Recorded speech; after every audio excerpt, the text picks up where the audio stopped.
facilities in key battleground states, including Pennsylvania, Georgia, Wisconsin, and Arizona. Federal Judge Emmett Sullivan had wanted the search done by Election Day. The Postal Service says it was done by last night, but doesn't say at what time. Joining me now, NBC News correspondent Jeff Bennett, who's been tracking all of this. What's the latest? Well, Andrea, there is a hearing that's ongoing right now, an emergency hearing, a status conference that Judge Sullivan set. And he made clear at the start of this hearing that he was not happy with the Postal Service, telling the lawyer for the U.S. Postal Service that someone might have to pay for this. And what he was talking about was the fact that this agency disregarded, entirely blew through a court-ordered deadline for postal inspectors to sweep postal facilities in some dozen states for roughly 300,000 ballots that cannot be traced. These are ballots that have scans showing that they were entered into the processing system, but there's no scan showing that they were sent out. Now, I've asked the Postal Service, where are these ballots? In what states do we know that these 300,000 ballots exist? The spokesperson for the Postal Service did not answer that question.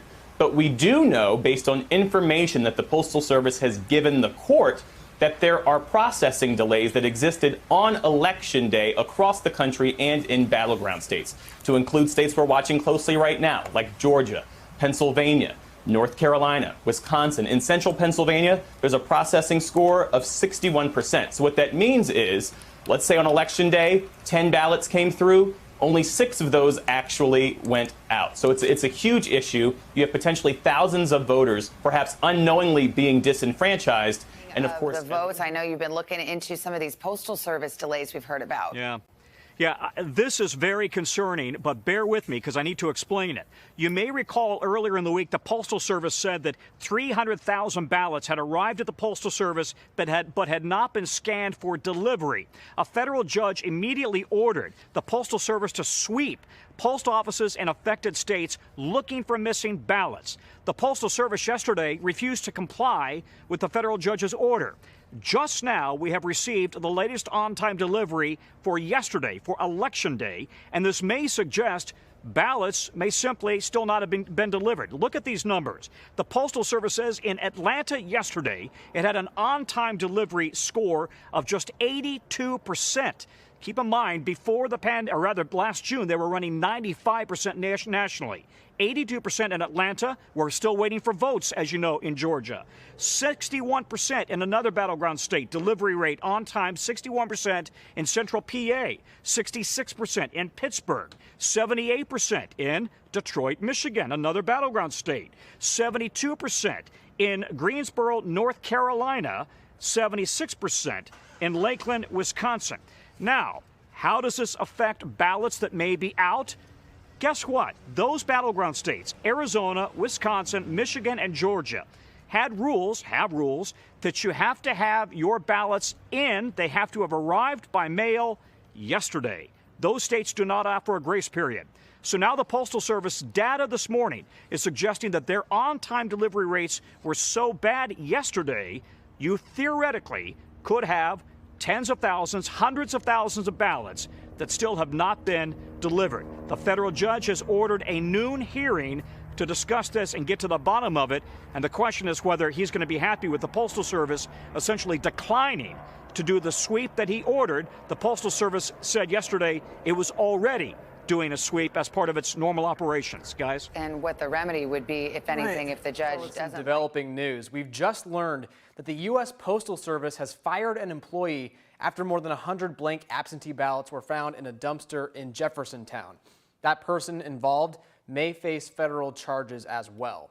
The 112 absentee ballots were found yesterday. According to the U.S. Postal Service Office of Inspector General, the undelivered mail wasn't only ballots. There were 2 political advertisements in the pile and other mail, too, that was found in that dumpster. The ballots were not opened, they were not damaged, and they were redelivered that same day. A little surprising. I think that them being found and being delivered immediately to the folks they were intended to at least makes us know that all the time that we put in preparing them, that they did receive them. Now, as we mentioned, the person who put these ballots in the dumpster could face federal charges. This case has been sent to the U.S. Attorney's Office for review. Later today, political editor Chris Williams will talk to a couple who were some of the people who had their ballots thrown out. Wisconsin, warning bells are ringing after 3 trays of mail, including absentee ballots, were found in a roadside ditch Tuesday morning. A USPS spokesman says the United States Postal Inspection Service immediately began investigating, and we reserve further comment on this matter until that is complete. In Austin, Texas, 134 felony charges were filed against a county commissioner and 3 others for trying to rig the 2018 Democratic primary with a fraudulent mail-in ballot scheme, using able-bodied young people posing as disabled. Republican Attorney General Ken Paxton said mail ballots are vulnerable to diversion, coercion, and influence by organized vote harvesting schemes. And in Luzerne County, Pennsylvania, the FBI has joined state police probing the discovery of a small number of military mail-in ballots discarded, possibly in the trash. At least 7 of the 9 ballots had votes cast for President Trump, who narrowly won Pennsylvania to seal his victory in 2016. We want to make sure the election is honest, and I'm not sure that it can be. The president also criticized the bulk mailing of unsolicited ballots, suggesting the system only works when a voter first requests and then receives a ballot.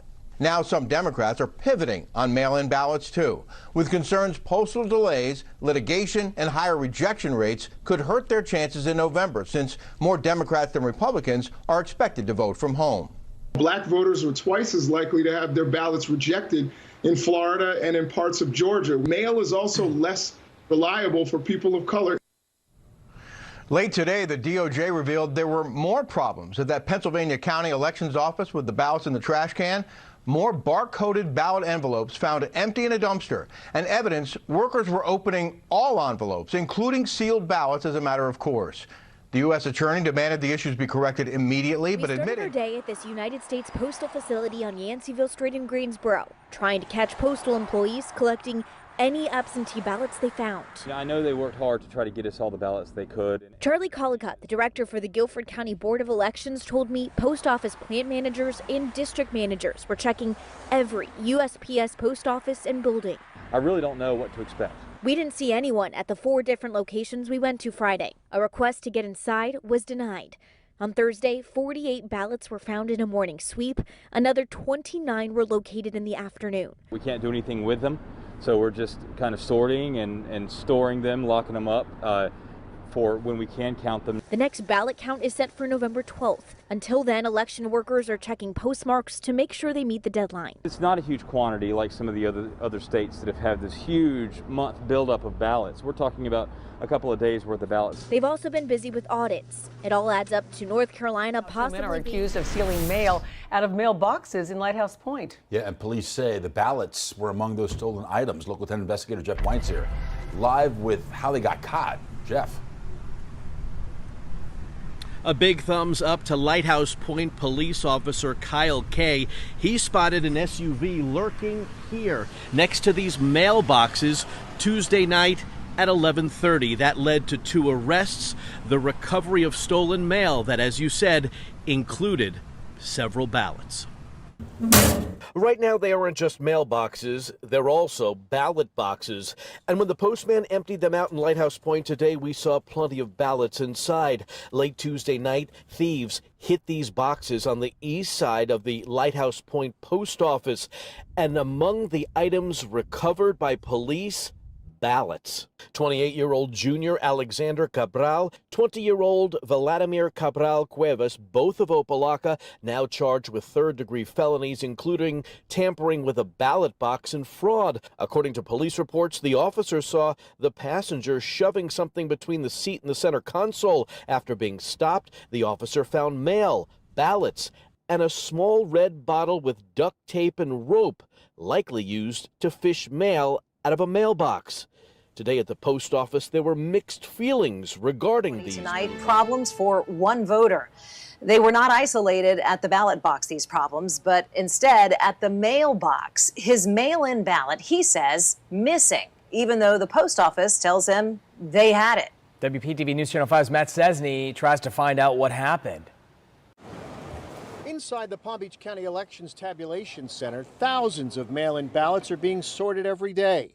Rick Nisbeth of Palm Beach Gardens says his ballot never made it this far.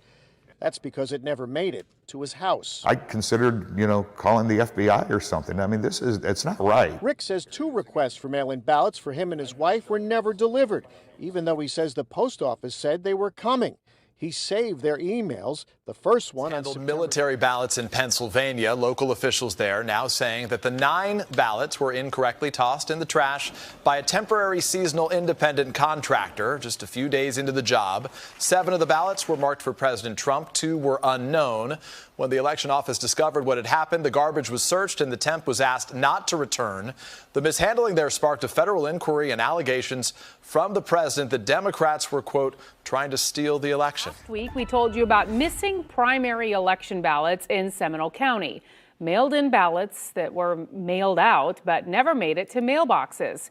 Tonight, the Postal Service is admitting, yes, those ballots are unaccounted for, but they're not saying much else. So News 6's Eric Von Anken is back at Seminole County Election Headquarters, continuing his investigation and looking into what's being done to prevent this from happening again. Eric. Right, Lisa. Last week I told you, remember, how I discovered exclusively that some primary election mail-in ballots were not getting from here to the houses where they were supposed to be headed. Ever since then, I've asked the Postal Service what happened, and still they're not answering my questions. So tonight I'm following up with the election supervisor here. After our report last week exposing the missing primary ballots, the U.S. Postal Service sent me this email. It reads in part, quote, regarding Seminole County's primary election, we are aware that some ballots were unaccounted for after showing up in customers' informed delivery. At this time, we do not have any additional issues we've been seeing today. Bill? Yeah, let me just fill you in a little bit about the Voting Integrity Center. You know, we're looking at issues mainly here in the Carolinas involving the voting process. And so happy to report that by and large, given the size of the Carolinas, there haven't been all that many, which is good. That's a good sign for the integrity of the system. However, we have been watching one thing that I want to talk about here. The U.S. Postal Service, it's turning down a judge's order late Tuesday here. The judge ordered them to sweep mail processing facilities serving 15 different states, including South Carolina, saying that it would stick to its own inspection schedule. So the court order apparently came after the agency disclosed, we're talking about the post office now, more than 300,000 ballots nationwide could not be traced. So 300,523 ballots nationwide had apparently received incoming scans at a postal processing plant, but they didn't have any exit scan, leaving voting rights advocates worried that hundreds of thousands of votes could be trapped somewhere in the mail system. So no pun intended here, but they're trying to sort this whole thing out. It's gonna take a while to make sure that all those votes end up where they should end up. So where does this go from here? I mean, this could take days, weeks.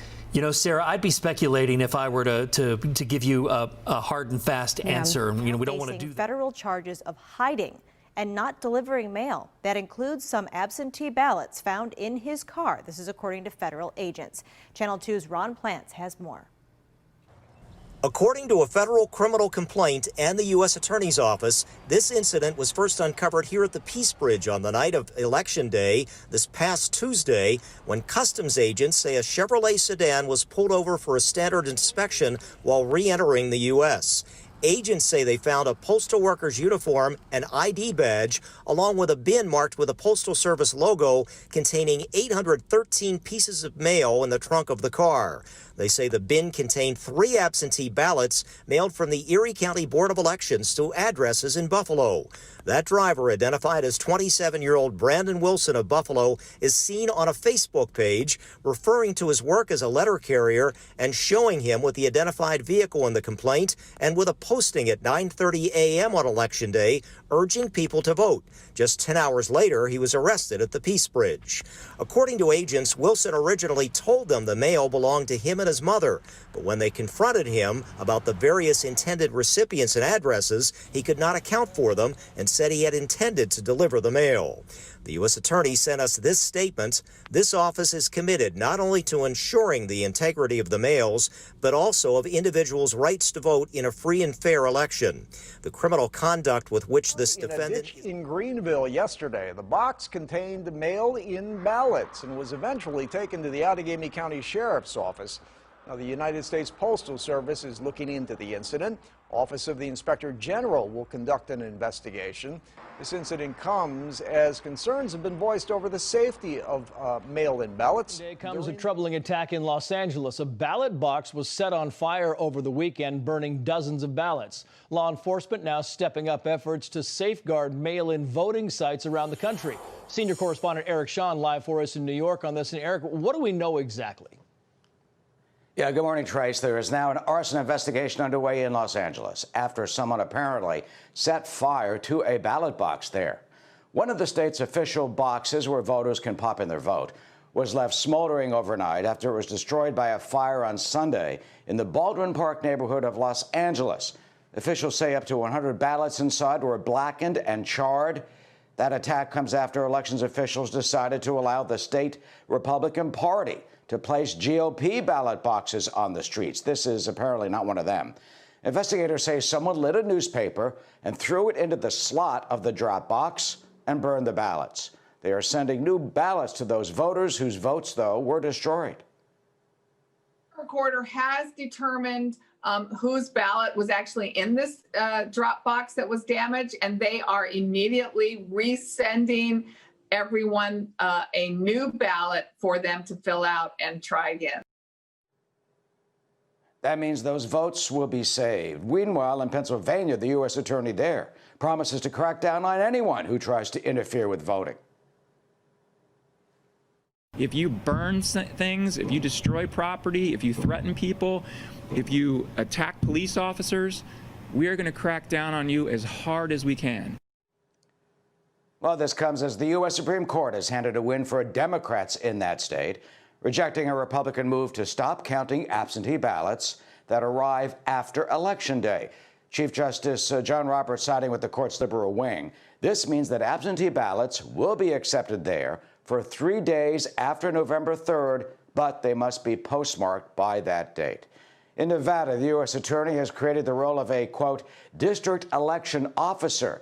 Its mission to investigate any election issues in that swing state where early voting kicked off over this weekend. And meanwhile, in Memphis, Tennessee, a poll worker has been fired there after turning away early voters who are wearing Black Lives Matter. I-Team has been tracking voting problems across the tri-state, and tonight a disturbing discovery in New Jersey, where dozens of ballots were thrown into a dumpster along with thousands of pieces of other mail. News 4's Linda Beccaro is on that case in West Orange, New Jersey. And Linda, what do we know about these ballots? Well, we know that there's an arrest in this case now, and residents here in West Orange are irate after hearing about the arrest and the discovery of these ballots, especially in a state which is running its election vote primarily by mail. Nearly 2,000 pieces of mail were found dumped by these containers in North Arlington on Friday, and among them 99 election ballots and 276 campaign flyers for candidates in the West Orange Town Council and Board of Education. The 26-year-old man arrested is the only carrier assigned to deliver mail to those addresses. He appeared in Newark federal court today on 1 count of delay of mail and 1 count of obstruction of mail. Now, a spokesperson for the U.S. Postal Service says the mail was reported, collected, and delivered, and the matter was then turned over to the U.S. Postal Service's Office of Inspector General. The mail was headed to addresses in Orange and West Orange, and as I said, they've now been delivered, but residents here upset with this news. It's terrible, you know, and I've heard of it happening, not this particular instance, but that's really unfortunate. Well, it's not good to hear about it. It certainly is disappointing to hear more news about this issue. I would be very curious to know more because I have skepticism about a lot of things today. Mystery in Glendale. Someone dumped bags of letters, boxes, and other items at 2 different places. CBS 2's Candace Crone shows us one of those incidents was caught on camera. Cameras at 7Q Spa were rolling early yesterday morning as a budget box truck backed into the parking lot. Moments later, you see bag after bag being tossed out of the back and onto the ground. Made United States.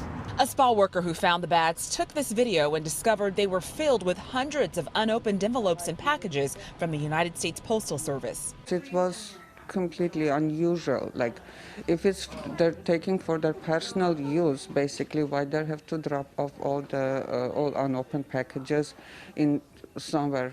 Lilia Serobian, who co-owns the spa, was stunned when she saw the video. Glendale police say just before these bags were discovered, they were called about more mail that had been dumped nearby.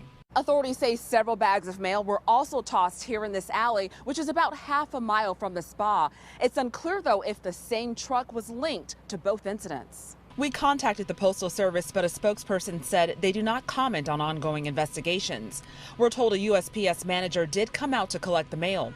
Serobian says the incident has her uneasy, given the recent controversy surrounding the Postal Service. Of course, it's suspicious. You start thinking, okay, something is going on, because no one has access to like all those boxes, packages. Reporting in Glendale, Candace Crone, CBS.